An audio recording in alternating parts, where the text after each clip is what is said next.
second. 1 second.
Welcome in, everybody, to Fantasy Pros MLB. This is Leading Off Live, brought to you by Bet365. Bet $5, get $150 in bonus bets when you use the promo code Leading Off, but only at Bet365. It is me, Joey P, back again. That, of course, is the Welsh, and it's you, the Peanuts, and the Cracker Jacks. And I hope you missed me yesterday because, today, I don't want to say we're starting off with negativity, but it's a negative story. So I hope you got all the positivity you possibly could yesterday with Bubba, because Welsh, Mike Trout left his minor league rehab game yesterday already with knee soreness. Now, I know it's just knee soreness. I know it's the first day, but that was not the plan. So I understand vying on the side of caution, but oh, Welsh, here we go again. What do we do here? You've waited so long for Mike Trout, and here we go. Could we possibly be having a bigger delay? Are we going to see him back by August, or are we waiting here till September, or not at all?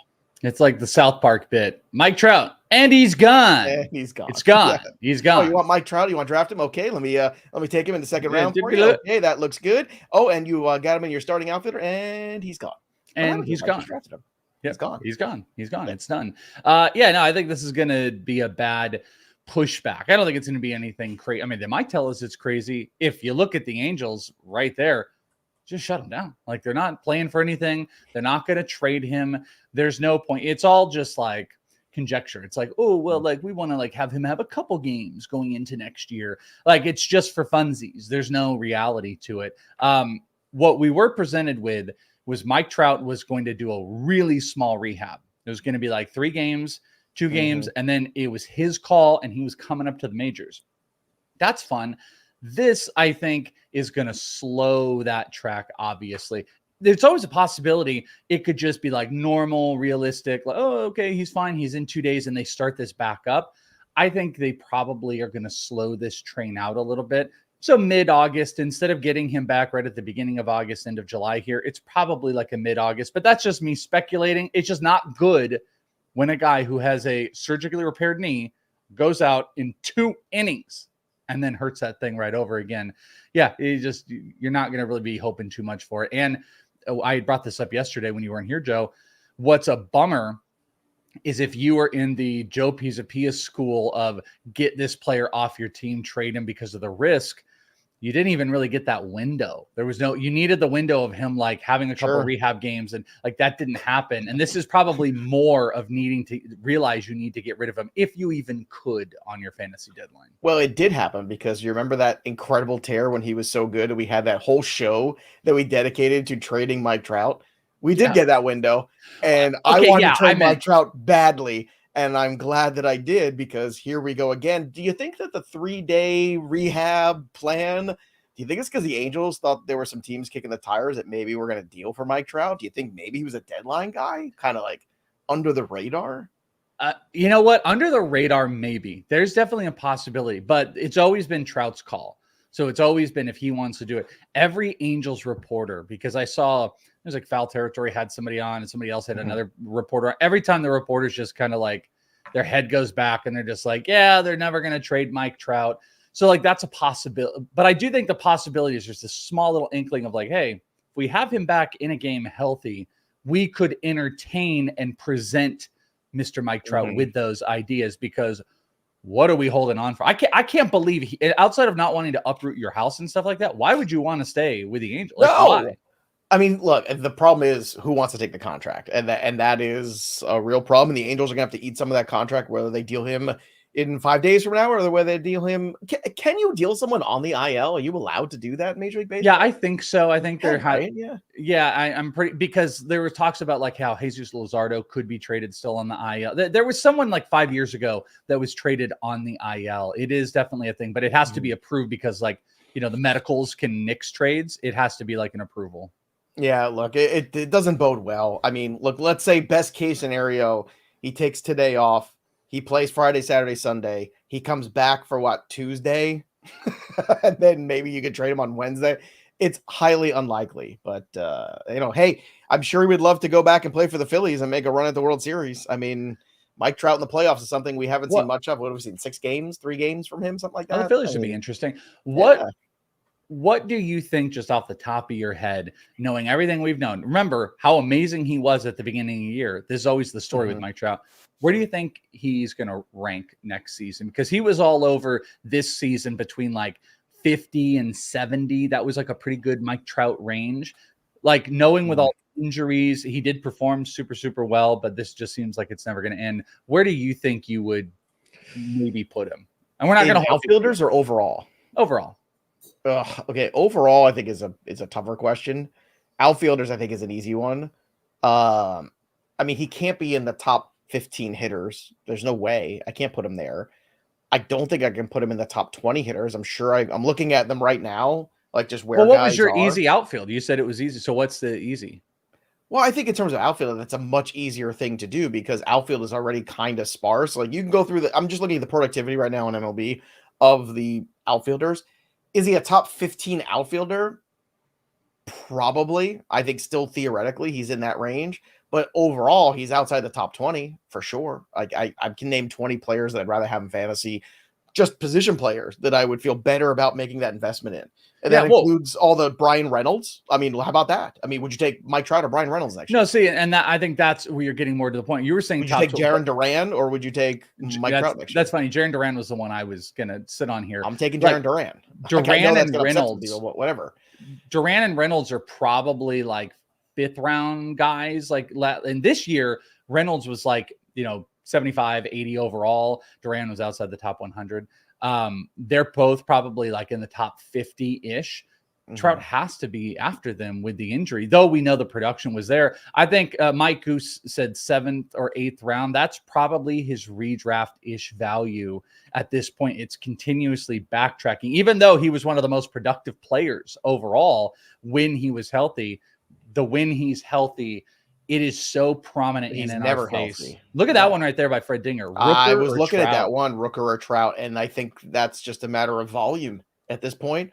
Rooker's going to have back-to-back seasons where he is incredibly useful. I think it's really hard to. I would still really like in my drafting. I'd probably take Trout still. Well, here's the thing: Rooker's going to put up back-to-back 30 home run seasons right now, right? I mean, when's the last time Mike Trout has done that? I mean, I'm not looking. It's probably 3 years ago. Back-to-back? Oh, back-to-back. Probably like 18, 19. I mean, I'm going to look. Let's see. That's a fun game to play. When's the last time he's had back-to-back 30 home run seasons? I'm going to have to go pull up. It's probably going to surprise you if we're being honest here. Really? You think so? I mean, yeah, I have it. I have the numbers. Oh, back-to-back 18, 19. Yep. I'm so how smart am I? That's what I said. 5 years ago. That's a long time. It is a long time ago. And Mike, think Trout of who you were 5 years 33. ago. Neither one of us worked at FantasyPros. I think we were doing the Fantasy Black Book podcast. I think we were 5 years ago. Pre-pandemic, everyone had toilet paper. It was a great time to be alive. Yeah. All right. Speaking of depressing outfielders, Julio Rodriguez goes to the 10-day IL with the wretched, dreaded high ankle sprain. Now that's going to keep him out for a while. They throw that high ankle on there. That's going to be, more like weeks, not days.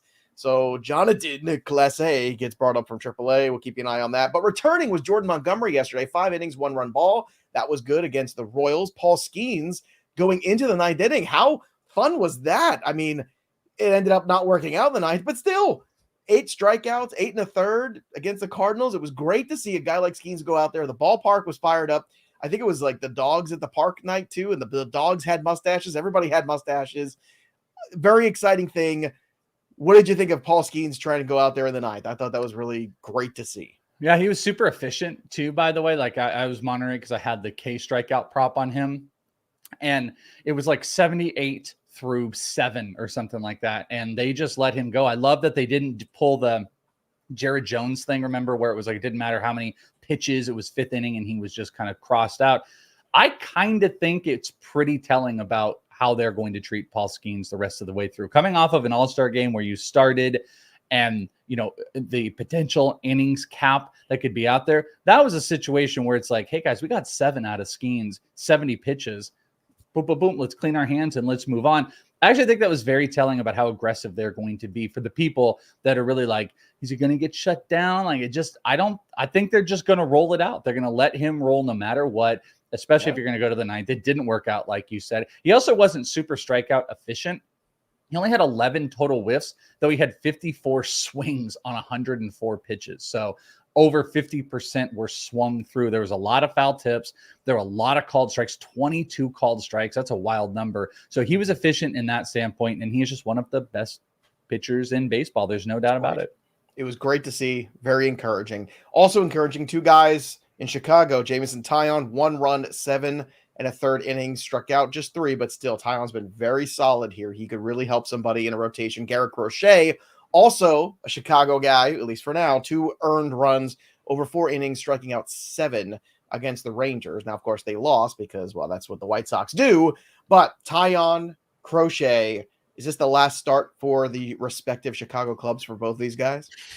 I think it's the last start for Crochet because you're really risking it for because what, 24th now, so you pitch on like the 29th or 30th. Like you're really risking it. I'd say that's the last one for him. Maybe Taillon gets 1 more. I could see him being last minute. I think a lot of teams are going to be hyper focused on, can you get Crochet? Can you get Flaherty? The backup plan might be a guy like Fetty. So I'm not really 100% sure where Taillon fits in that mold. So he might be just one of those trade deadline deals. But I do think both of these guys will get traded. I do believe that. But I think Crochet, I think that was his last start. There was a good one here from Barry. Langford or Trout, going back to that conversation for a moment. I would take Langford next year. And there's zero chill or hesitation from me on that. Zero. I think we're going to probably look at Langford. Like the injury is just, it mounts so big. It's just not worth really taking. I mean, you can argue like anything inside the top 100, taking the risk of him missing 50 games. It's just not worth doing. And I think that's like a real argument. So guys like Langford will be inside the top 50. He hasn't played 150 games since 2016. 114 games, 140 games, 134 games in the COVID year, 53 games. So that's a pass. 36 games in 2021, 119 in 22, 82 in 2023, and so far just 29 this year. I mean, it's just absurd. It's like, it sucks. He's a great talent. He's a bad fantasy investment. That's it. That's the only thing. And you know, I remember we had a great conversation going into the year too about the value of Mike Trout being at low, and you made a really good case for buying. And it looked really good for a while. And I know Pianowski made a case on the other side in one of the shows we did where he was like, look, I just can't invest in the guy anymore until he shows me he can give you a full season. And I always find this to be the case. Scott Pianowski is one of my favorite guys because he's one of these guys who just delivers hard truths everywhere. And I love Scott for it. And he's right. And until he delivers it, like I think even that 80 to 100 range, you have to really think about, do I want to take Mike Trout or a number 3 solid starter in my rotation? That's a conversation you're going to have with yourself next year. And it's going to be a fun one to have in the offseason next year because I think it's going to be a lot of varying opinions. Also, good yesterday, Luis Gil, 1 run, 5 innings Tuesday, but another no decision because the Mets own the Yankees. I don't know when that's happened recently, but I don't think it's going to go today. I don't think they get swept today. More on that later in the show. Just for fun, the Orioles and the Dodgers apparently are interested in Tarik Skubal. Here's a question for you, Welsh. Which 2 teams is better suited, in your opinion, to pull off that kind of deal for a guy like Skubal? Yeah, we talked a little bit about Skubal yesterday. I think Baltimore. Well, these are the 2 teams. Did you say Baltimore and the Dodgers? Those are the 1 and 2 teams that are good for this. I think it's Baltimore by a landslide, though, and what they're willing to give up. But as I said here yesterday, I don't think Tarik Skubal gets traded. Bubba does. So you can break the tie here. I think this is, I mean, to me, it's not quite Brandon Ayuk is not getting traded from the Niners strong, but like, I just think it's impossible to trade a player like Tarik Skubal. And also, why would you trade him unless you are getting something you can't say no to? And teams don't want to do moves that you can't say no to. And an Orioles trade that you can't move away from, it's like Jackson Holiday, Kobe Mayo, or Kobe Mayo or Holiday, and then 2 or 3 other huge pieces. And if you're not willing to do that, that's why it's not going to happen. I think it's going to be too difficult. I say Tarik Skubal does not get moved, but Baltimore is the team that would do it. Baltimore has the goods to do it. I agree. It's a Baltimore bust for me. And it would be Baltimore like giving up big pieces like a Mayo or Kerstad or Jackson Holiday plus or whatever it is. And if I'm the Orioles, I do that because this is your window. You've been bad so long. You are super relevant right now. You are coming off a year where you exceeded expectations. Now you have expectations. The fan base demands something. I think a rotation with Skubal, Burns, and Grayson Rodriguez is good enough to put you over the hump. I think that is a World Series winning, as a championship level. So do rotation. you think the Tigers will trade Tarik Skubal? I think the Baltimore Orioles should. I don't think the Tigers will get offered enough. So at the end, I agree. I don't think he does go. Yeah. But man, oh man, I really want. I mean, I think Baltimore should make that move. I really do. Yeah. Also fun. Keston Hiura designated for assignment. So Hiura was crushing in AAA yet again.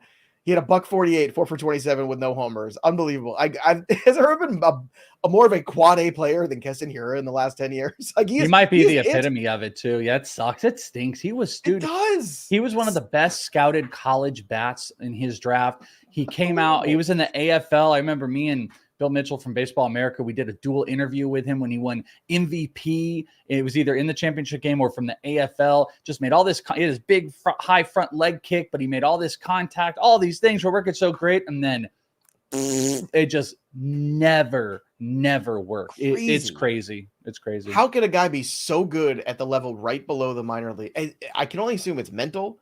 And I can't blame Milwaukee because Milwaukee gave him lots of opportunities and they gave him a lot of berth there. And it's crazy to me. And then you think, okay, maybe another organization, a different reset. Nope. Like that has not happened for him either. And he's been a couple different places now. So just wild. All right. Rookie Lookie is also depressing today. Sorry, folks. Christian Scott goes to the 15-day IL with the right elbow UCL sprain. So this is not good news for him, nor for Mets fans. I hate to be doom and gloom, but here we go again. If it's not Tommy John, I'd be shocked. And we'll see how it goes. And this chat was blowing up. Everybody talking about this today. And the Mets are in a precarious situation here. They're right in the wild card thick of it. I think the Mets can have their cake and eat it too. I think they could deal Alonso, bring up Beatty, put Vientos at first, and keep churning over this roster. I just wrote up the buy sell over for FantasyPros.com, and I put Alonso in the sell. And I put him there because he had one good month of June. Every other month, he's at 240 or less. The power hasn't been nearly as prolific as it's been. He only had 1 month so far where he's had a slugging percentage over 500, and that was that same month of June.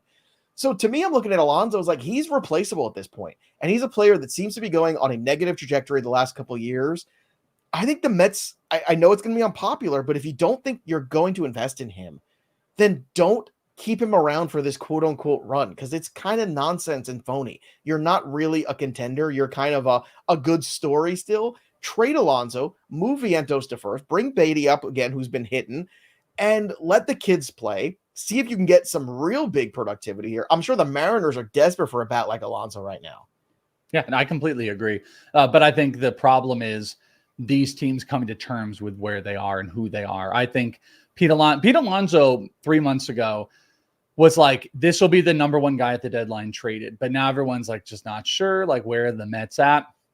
I think there are teams that can make moves that doesn't completely decimate still the opportunity while bettering their team for the future. Because I'm not really sure Pete Alonso actually makes this team exponentially better right now. So if you can put Vientos, like we can, someone in the chat are doing it. We can discuss if Brett Beatty is like good or not. But if you can go and trade Alonso and you can get a couple like near major league ready prospects, then you got to start looking. They've got Drew Gilbert in the minors who's had an injury plague season. Luis Angel Acuna, Ryan Clifford.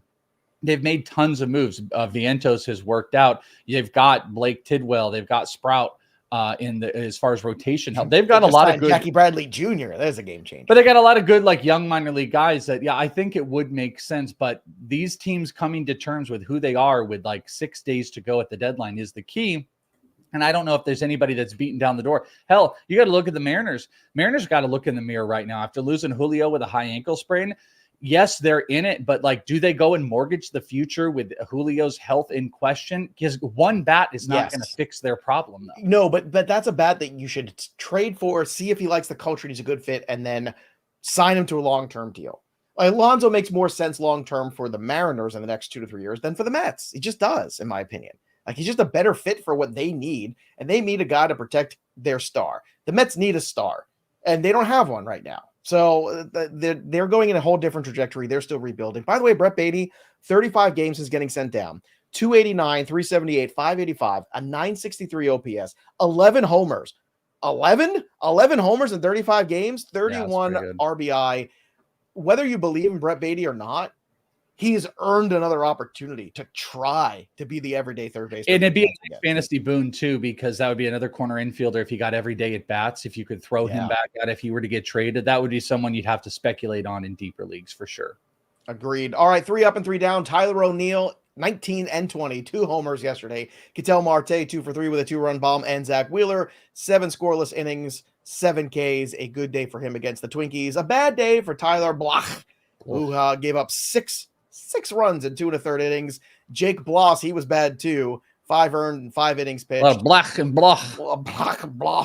Black. And of course, the White Sox, they made a collective. I haven't done this all year. A team down. 9 straight losses for the White Sox. 9. Oy, things are not good. Also, injury news. Kyle Tucker apparently progressing to outfield work. Still a little tender.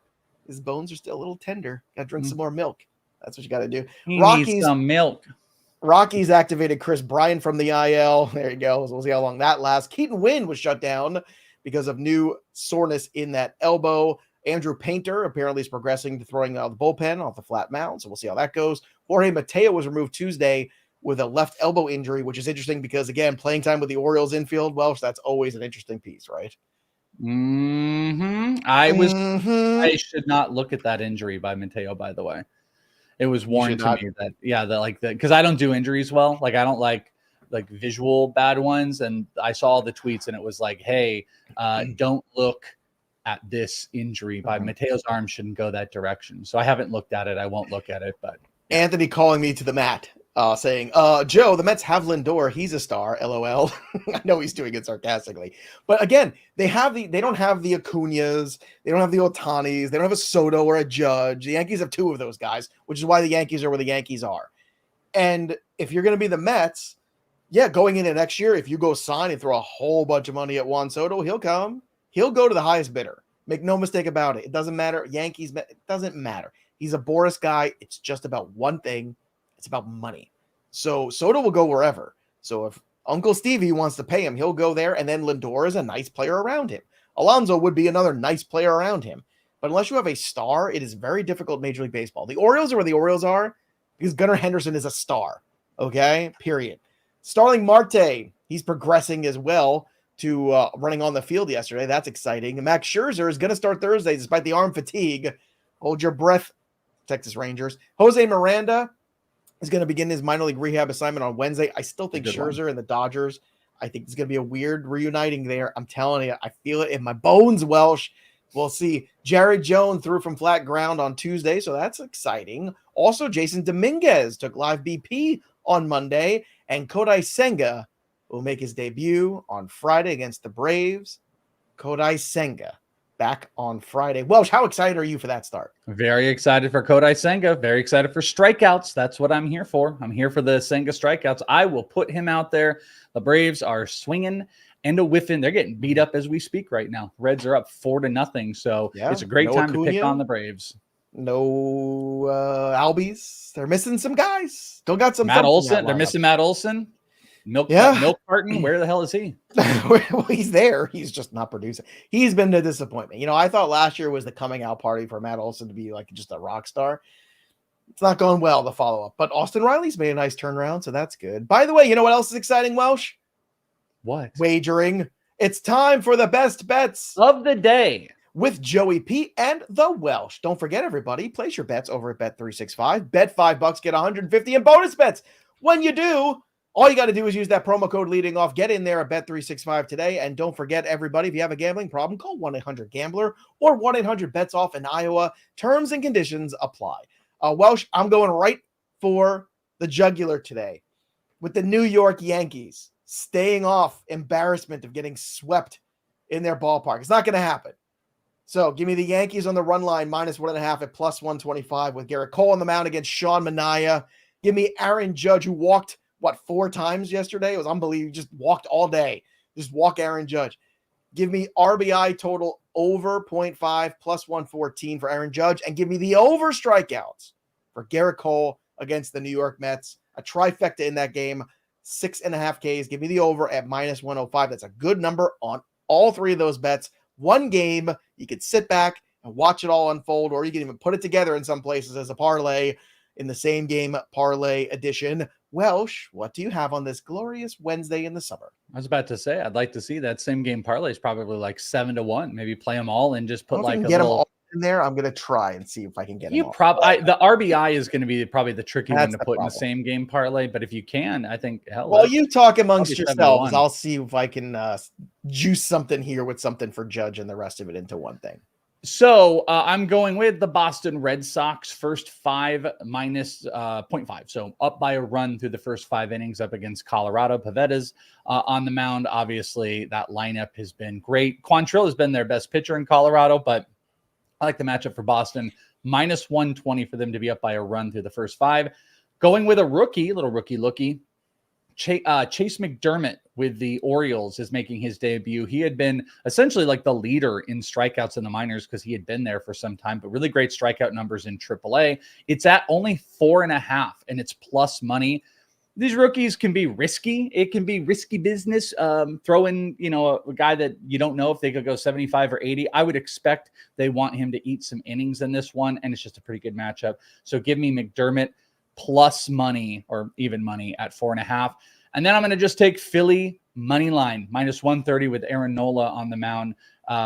Philly has got to start picking up some games. I feel like I have been picking on the A's or picking Philly a whole lot to get these wins, and they just keep dropping them. An Aaron Nola game, get them right. So Philly full game money line, Boston up by a run through the first 5, and Chase McDermott on the strikeouts today after what was a pretty disappointing day yesterday. It was not very good for me. All right. Did you find out what the same game? I did. Here you go. Yankees run line -1.5. Cole over on the strikeouts, 6.5. And just Judge to get a hit, which is -200 juice. +363. There you go. Better than 3-1 on. Not bad.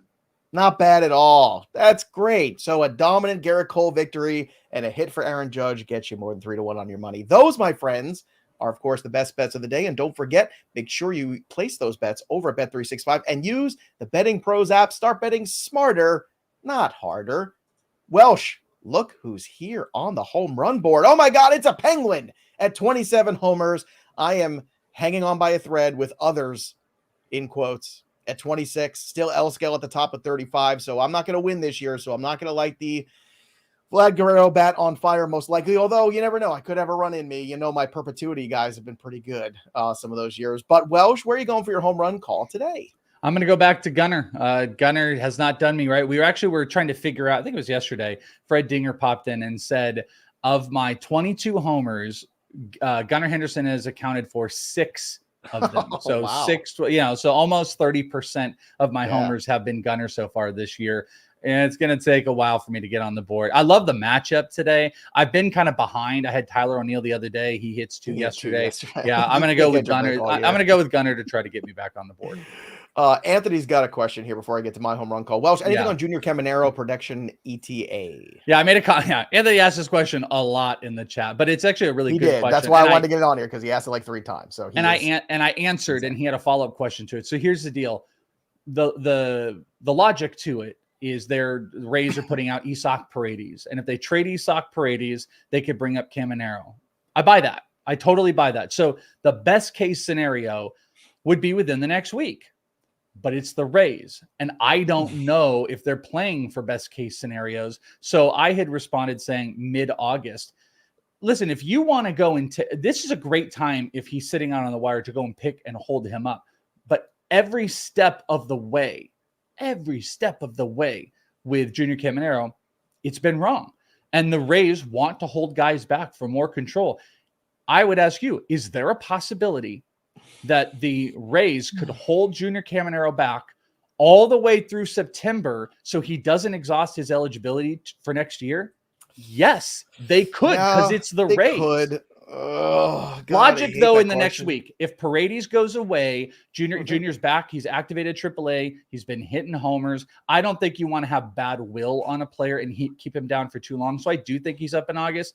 But I would say it's August 1st and August 15th. I don't think it's a guarantee if Paredes gets traded, they just immediately go and throw Junior Caminero back up in the majors. I just don't think that is a 100% guarantee. So, you got to take your shots. I get it, but I don't know if it's going to pay off. They're 4.5 out of the wild card. I think a lot has to do with how they go this weekend. I think a lot has to They could look at it that if this is one of those kind of like that Met situation where like you're competing, you don't want to sell off all these pieces while you're competing. Not that, they're not playing. Yeah, but they're not pressed to start a clock, and the Rays are notoriously the worst about that. But what you could do is you could trade Paredes, and then you immediately come back in with Junior Caminero and say, hey, we're still competing. But this is like talking about, like, let's say the Cardinals, where they care about their fan base. I don't think the Rays really care about their fan base. Is basically what, like Jason Collette? Like that's I know that's what I'm saying. It's like I don't think like a Cardinals team or something like that. They would trade away a piece and say, hey, we got this awesome guy coming back up. I don't think the Rays really care about any of that, but you do have the justification. So it could happen in the next week. It's totally possible. Just like we were talking about this at the beginning of the year. And Lee, I did say he was going to be up by Easter, and that was before he got the quad injury. The quad injury completely derailed everything. And then the second injury just completely blew it up. And look, I think he was crushing balls in April, crushing balls. There was no reason to keep him down. And he should have been up by, Memorial Day at the latest. And unfortunately, this is what happens sometimes. It sucks. I think had he been healthy, he would have been up and he would have been a productive player. And I still stand by that. I think Caminero is a very special talent. So we'll see. We'll hope to have him next year at some point as more of an everyday source. And I think going into next year, you have no choice.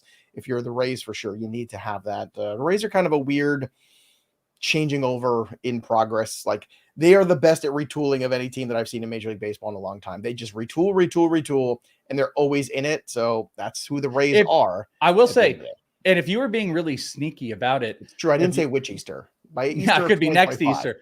But thanks, Monk.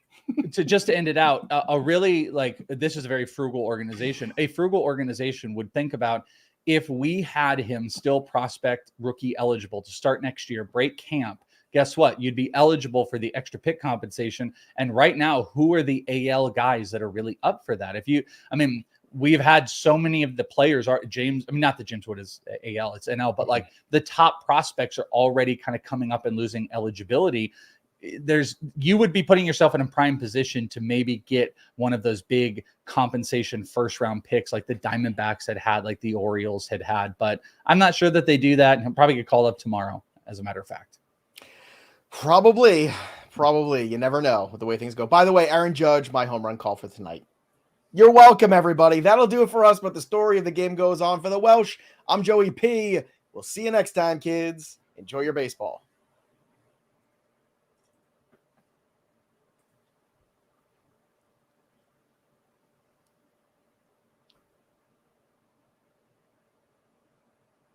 Never going to end. StreamYard never ends. It never ends. There we go. Still not.